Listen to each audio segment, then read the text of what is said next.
I have the honor once again of giving the charge to our recent graduates. As you can see, they're already charged up.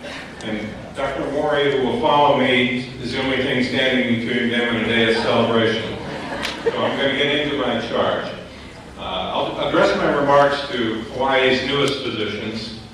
Earlier this week, I had shared with you the fact that there are now 8,000 licensed physicians here in Hawaii. Unfortunately, only 2,700, give or take a few, work more than half-time. Many physicians have restricted their practice and no longer take new patients. And indeed, when compared to the mainland, we have 500 fewer physicians today than we should have for the number of residents in Hawaii in our demographics. And if you factor in the fact that 40% of today's current physicians practicing in Hawaii are 55 years of age or older, and at least half of them will leave practice in the next decade, Hawaii truly is facing a severe physician crisis. We won't get much relief by recruiting physicians from the mainland either. As of 2020, it's anticipated the nation as a whole will be short as many as 85,000 physicians. But the good news is you've got a job.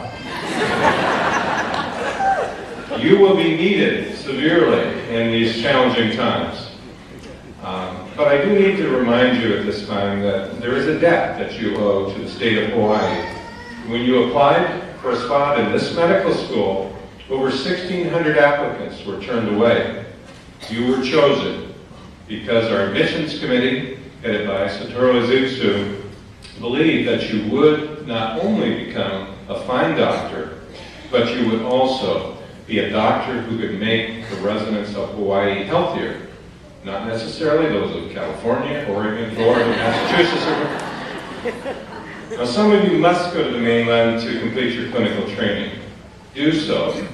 Learn all you can, but please bring it back here to Hawaii, where your services are greatly needed.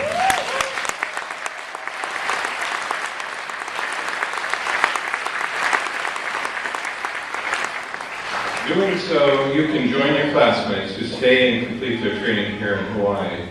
Seek out opportunities also to strengthen the school through advocacy, mentoring, and also your financial contributions are always appreciated.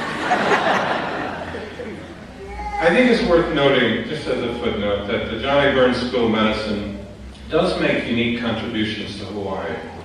We don't often think about it nor talk about it, but the school contributes in the way of job creation more than $40 million worth of bioscience jobs for Hawaii through federal grants that would not otherwise come to Hawaii were there not the school. The school also assures needed specialty care for the community through the clinical efforts of its faculty members and graduates. Remember that over half of the babies who are born in Hawaii each year are delivered by the faculty members of the Johnny Burns School of Medicine. And our highest level of trauma care in Hawaii is provided by our faculty members. The school trains physicians first as students, and then in their clinical specialty years, these latter trainees also help deliver care throughout our state in Hawaii's local hospitals. I remind you of these things as the citizens of Hawaii receive great benefit from our school, but they also continue to make great investments in our school and have great expectations for our graduates and our faculty members. It has been unfortunate that we've all experienced a significant financial challenge. And in the two short years that I've been here as dean, I've seen the state appropriations to the medical school decline by 25%. This is a significant challenge as we continue to meet our mission and as we intend and will grow our medical school class. But we need the help of all. This fall, the school's leadership team will be proposing that the state reinvest in the school and help us expand the good work that the school can do on behalf of the state. As the state economy recovers, we believe that investment in our school is imperative.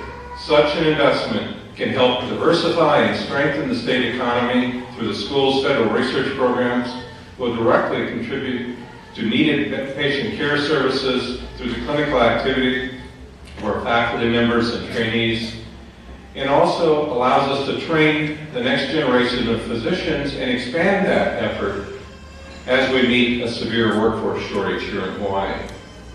Now, some of you may have expected me to encourage you to remember the lessons you've learned from your many faculty and peer mentors as you enter this next phase of training. Perhaps you expected me to remind you of the humanitarian aspects of physician practice that supersede the knowledge that you acquire. Perhaps you expected me to remind you that there will be highs and lows in the coming years of practice. Perhaps. But this year, I chose to remind you of the gift you have received from the people of Hawaii and the faculty and staff members at the John A. Burns School of Medicine. You have a lifelong obligation to repay that debt. My charge to you is to always remember that debt and to seek daily opportunities to give back to the school and to continue its efforts to create aloha. As you heard, our motto is to attain lasting, optimal health for all in Hawaii. Aloha. Congratulations, and continue to make us proud.